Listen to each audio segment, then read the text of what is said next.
Sir Pawan Kalyan గారు వాలంటీర్ల పైన కక్ష కట్టారు అని చెప్పేసి కొన్ని వార్తలు రావడం చూస్తున్నారు సార్. అందుకే వాళ్ళు మొన్నటి నుంచి కూడా మొత్తుకుంటున్నారు, మమ్మల్ని కావాలని రాజీనామా చేయించారు, మమ్మల్ని తీసుకోండి అని చెప్పేసి. అయినా ఇది పట్టించుకోవడం లేదు అంటున్నారు. అంటే గతంలో పవన్ కళ్యాణ్ గారి దిష్టి బొమ్మలు తగలబెట్టడం ఇవన్నీ చూసాం, వాలంటీర్లు ఇవన్నీ చేస్తారు కదా, దానికి నిదర్శనంగానే ఈయన కక్ష కట్టారు అంటున్నారు. మరి అసలు ఏం జరిగింది, మీరేం చెప్తారు సార్ దీని గురించి? అంటే పవన్ కళ్యాణ్ వాలంటీర్ల మీద కక్ష పెట్టుకొని వాలంటీర్లకి మళ్ళీ జాబ్స్ రాకుండా చూస్తున్నాడు అనే వాదన అయితే ఉంది, కానీ అందులో నిజముందా లేదో తెలియదు. పవన్ కళ్యాణ్ అలా కక్ష పెట్టుకుంటాడా? ఎందుకంటే చాలాసార్లు అప్పుడు కూడా వాలంటీర్లుగా మీ మీద నాకేం ఇది లేదు, మిమ్మల్ని వైసీపీ వాళ్ళు ఉపయోగించుకుంటున్నారు, సో మీ దగ్గర డేటా కలెక్ట్ చేయించి ఆ డేటాని వాళ్ళు ఉపయోగించుకొని వాళ్ళు ప్రైవేటు వ్యక్తులకు అమ్ముకుంటున్నారు, కొంత ఆ డేటా సంఘ విద్రోహ శక్తుల చేతిలోకి వెళ్ళింది అనేది చెప్పాడు. అయితే వాలంటీర్ల మీద కూడా నెగిటివ్గా ఆయన కామెంట్ చేశాడు. అదేంటంటే మీరు వాలంటీర్లు వెళ్ళి అమ్మాయిల్ని ట్రాప్ చేస్తున్నారని కూడా అన్నాడు అతను. సో ఆ మేరకు వాలంటరీ వ్యవస్థను దెబ్బతీయాలనేది అప్పట్లో వాళ్ళ స్ట్రాటజీ. ఎందుకంటే జగన్కి వాలంటరీ వ్యవస్థ బలం, జగన్ బలాల్ని దెబ్బకొట్టాలనేది అప్పట్లో పవన్ కళ్యాణ్కి చంద్రబాబుకి ఉన్న స్ట్రాటజీ. ఎవరికైనా అది పొలిటికల్ పార్టీలకి తమ అపోనెంట్కి ఏది బలమో ఆ బలాన్ని దెబ్బకొట్టడం, ఆ బలాన్ని వీక్ చేయడం అనేది ప్రతి పొలిటికల్ పార్టీ చేస్తుంది. చంద్రబాబు పవన్ కళ్యాణ్ కూడా అప్పట్లో వాలంటరీ వ్యవస్థను దెబ్బకొట్టాలి, ఎందుకంటే ఇది స్ట్రాంగ్ ఉంటుంది అని అనుకున్నారు. చంద్రబాబు అంత సాహసం చేయలేదు. బిగినింగ్లో ఏదో కామెంట్ చేశాడు, అదేంటంటే వాలంటీర్లు వీళ్ళు ఏమి ఉద్యోగం, అది గోనె సంచులు మోసే ఉద్యోగమా అనేది ఒకటి.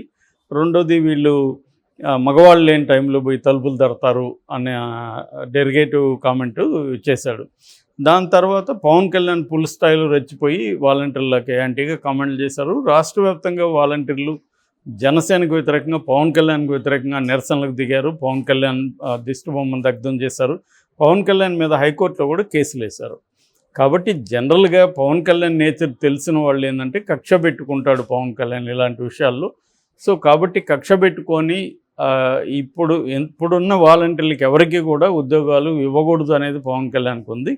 అందుకని వాళ్ళు కావాలని వాలంటీర్లతో మంత్రులు ఆడుకుంటున్నారు. అచ్చెన్నాయుడు కానీ మిగతా మంత్రుల దగ్గరికి వీళ్ళు వెళ్ళినప్పుడు నిమ్మల రామానాయుడు అనుకుంటా, వీళ్ళందరూ ఏం చెప్తున్నారంటే మీరు వెళ్ళి మీ దగ్గర రిజైన్ చేయించారు కాబట్టి వైసీపీ వాళ్ళు వాళ్ళ మీద కేసులు పెట్టండి, మాతో బలవంతంగా రిజైన్ చేయించారు, మమ్మల్ని బెదిరించారు, బ్లాక్మెయిల్ చేశారు అని వాళ్ళ మీద కేసులు పెట్టి అప్పుడు రండి అప్పుడు చూద్దామని చెప్తున్నారు. అప్పుడు కూడా ఏమి గ్యారంటీ ఇవ్వట్లేదు వీళ్ళు. సో అందువల్ల చాలామంది వాలంటీర్లు వెళ్ళి వైసీపీ నాయకుల మీద కేసు పెట్టారు. ఈవెన్ కొడాలి నాని మీద కూడా మనం ఒక వికలాంగురాలైన మహిళా వాలంటీరు కేసు పెట్టింది గుడివాడలో.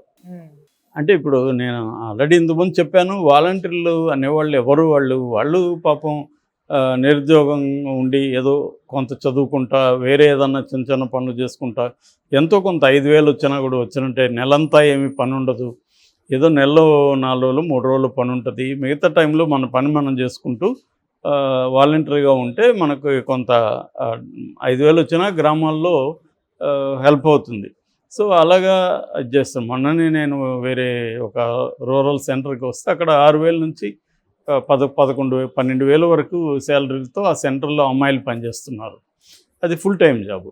సో అయినా ఎందుకు పనిచేస్తున్నారంటే వాళ్ళకి ఇంట్లో ఖాళీగా కూర్చునే బదులు చదువుకొని ఉంటారు, ఇంకా జాబ్స్ రావు, పెళ్ళి కోసం వాళ్ళు ఏర్పాట్లు ట్రై చేస్తుంటారు. ఈ లోపల 1-2 ఇయర్స్ ఇక్కడ పనిచేస్తే కొంత కంప్యూటర్ స్కిల్స్ అవి డెవలప్ అవుతాయి, రెండోది కొంత చేదోడు వాటిగా శాలరీ ఉంటుందని పనిచేస్తుంటారు. వీళ్ళు అంతే, వాలంటీర్లు ఏంటంటే వీళ్ళు ఆ గవర్నమెంట్ ఇచ్చిన కొన్ని సర్వీసెస్ని, రేషను, తర్వాత పెన్షన్ ఇవన్నీ అందించడం, దాని తర్వాత ప్రైవేటుగా ఎవరికైనా అవసరం ఉంటే వీళ్ళు ఏమన్నా సర్వీసెస్ ఇస్తే వాళ్ళు కొంత టిప్స్ రూపంలో వీళ్ళకి డబ్బులు ఇస్తారు. అట్లా కొంత ఇది ఉంటుంది. అట్లా వాలంటీర్లు అనేది పనిచేస్తుంది. ఖచ్చితంగా వాలంటీర్ల వల్ల ప్రజలకైతే ఉపయోగం జరిగింది, ముఖ్యంగా ముసలి వాళ్ళకి. సో అందుకని ఈ వాలంటరీ వ్యవస్థ అనేది ప్రజల్లో బలంగా ఉందని గుర్తించిన తర్వాత చంద్రబాబు కానీ పవన్ కళ్యాణ్ కానీ యూటర్న్ తీసుకున్నారు వాళ్ళ విషయంలో.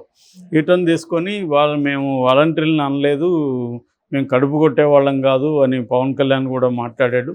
చంద్రబాబు కూడా మేము అసలు వాలంటరీ వ్యవస్థను కంటిన్యూ చేస్తాం, మీకు ఇంకా 5,000 నేను 10,000 చేస్తాను, 5,000కి ఏమొస్తుందని కూడా మాట్లాడాడు. అవును. ఇప్పుడు ఏంటంటే సమస్య 1,00,000 మంది పైన వాలంటీర్లు రిజైన్ చేశారు. మిగతా వాలంటీర్లకు కూడా వాళ్ళకి జాబులు ఇస్తారా లేదా, తర్వాత ఎడ్యుకేషన్ క్వాలిఫికేషన్ ఇప్పుడైతే 10th ఉంటే డిగ్రీ పెడతారా అంటున్నారు. అట్లాగే ఇప్పుడు 50 ఏళ్ళకి ఒక వాలంటీర్ ఉంటే ఒక గ్రామానికి ఒక వాలంటీర్ అంటున్నారు. ఇలా గందరగోళంగా ఉంది. దాని మీద తేల్చలేదు. ఈరోజు క్యాబినెట్ మీటింగ్లో కూడా ఆ విషయం ఏం చర్చించలేదు. అసలు వాలంటీర్ వ్యవస్థని కంటిన్యూ చేస్తారా లేకపోతే ఎన్నికల ముందేదో గెలవడం కోసం చెప్పారా అనేది ఇంకా క్లారిటీ లేదు. అందువల్ల ఈ 2,60,000 మంది వాలంటీర్లలో ఒక ఆందోళన ఉంది వాళ్ళకి. ఎందుకంటే వాళ్ళకి ఇంకా ఏమీ లైఫ్లో సెటిల్ అయినట్లేదు. సో వాళ్ళకి ఇది అలవాటైంది జాబు. సో దీన్ని చేసుకుంటూ వాళ్ళు ఫర్దర్ స్టడీస్ కావచ్చు లేదా పెళ్లి ప్రయత్నాలు అమ్మాయిలు అయితే ఇలాగా ఏవో ఉంటుంది. అందువల్ల ఇప్పుడు వాళ్ళు దాని ఏమంటారు, ఆడకత్తెరలో పోక చెక్క అనే సామెత ఉంది.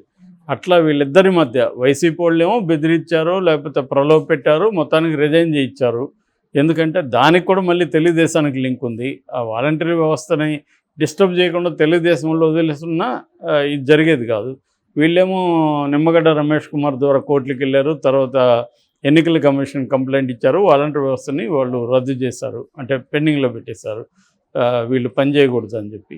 దానివల్ల ఇట్లా ముసలోళ్ళు సఫర్ అయ్యారు, 34 మంది చనిపోయారు. ఇటు వాలంటీర్లు కూడా ఇబ్బంది పడ్డారు. అప్పుడేమైంది, వైసీపీ వాళ్ళు కొంత వాళ్ళని బెదిరించారా లేకపోతే ఏం చేశారో మొత్తానికి రిజైన్ చేయించారు. సో ఇప్పుడు ఆ రిజైన్ చేసిన వాళ్ళకి మళ్ళీ తీసుకుంటారా అనేది డౌటు.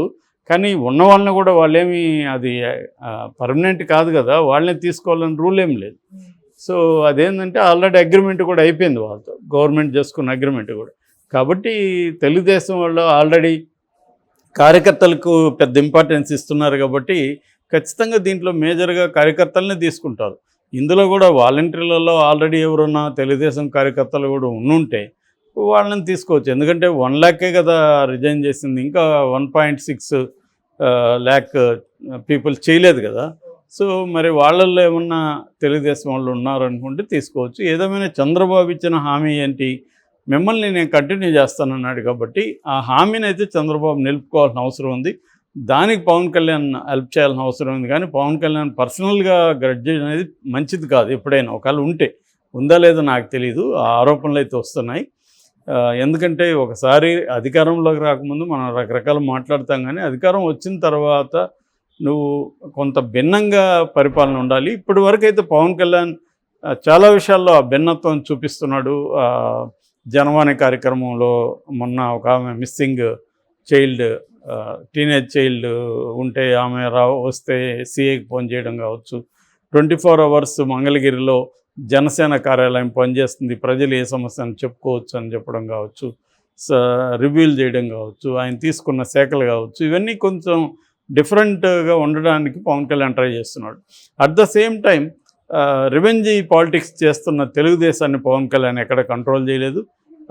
తన జనసేన వాళ్ళు కూడా అనేక మంది వైసీపీ వాళ్ళ నాయకుల మీద దాడులు చేసినా కూడా కంట్రోల్ చేయలేదు. ఇప్పటివరకు అట్లాంటి ప్రయత్నాలు ఏవి పవన్ కళ్యాణ్ చేయలేదు. అంటే పవన్ కళ్యాణ్ కొన్ని విషయాల్లో జరగని అని, వాళ్ళకి కావాల్సిందే జరగని అని వదిలేస్తున్నాడా? కానీ ఇవన్నీ కూడా జనంలో కూడా ప్రశ్నలు ఉంటాయి కదా. పవన్ కళ్యాణ్ ఎందుకు మరి, ఆయనేమో వాళ్ళ ఎమ్మెల్యేలతో మనం కక్ష సాధింపొద్దు, 5 కోట్ల మంది ప్రజలకి మనం బాధ్యత వహించాలి అని నీతి బోధించాడు. మంచిదే, కానీ అది ఆచరణలో చూపించాలి కదా. ఆచరణలో తెలుగుదేశం వాళ్ళు వైసీపీ వాళ్ళ మీద దాడులు చేస్తున్నారు, వాళ్ళ ఆఫీసుల్ని కూలగొడుతున్నారు. ఇదంతా కరెక్ట్ కాదు. మనం పాజిటివ్ వేలో వెళ్దాము, అభివృద్ధి, సంక్షేమం, శాంతి భద్రతలు, ఉద్యోగాలు, ఇటువంటి మనం ఆల్రెడీ సూపర్ 6 ఇచ్చాము, వీటి మీద వెళ్దాం అనేది ఓపెన్గా ఆయన ఎక్కడ మాట్లాడట్లేదు. మరి వాళ్ళకి ఏమన్నా చెవులో చెప్పాడా చంద్రబాబు వాళ్ళకి దీన్ని ఆపండి అని తెలియదు, కానీ ఆగట్లేదు. ఒక పక్క రెడ్ బుక్ హోర్డింగ్స్ అవన్నీ కూడా పెట్టారు, రెడ్ బుక్ రాజ్యాంగం ఉంది, దాన్ని ఇటువంటి విషయాల మీద ఎక్కడ పవన్ కళ్యాణ్ మాట్లాడట్లేదు. సో మరి పవన్ కళ్యాణ్ కక్ష పెట్టుకొని వాలంటీర్ల మీద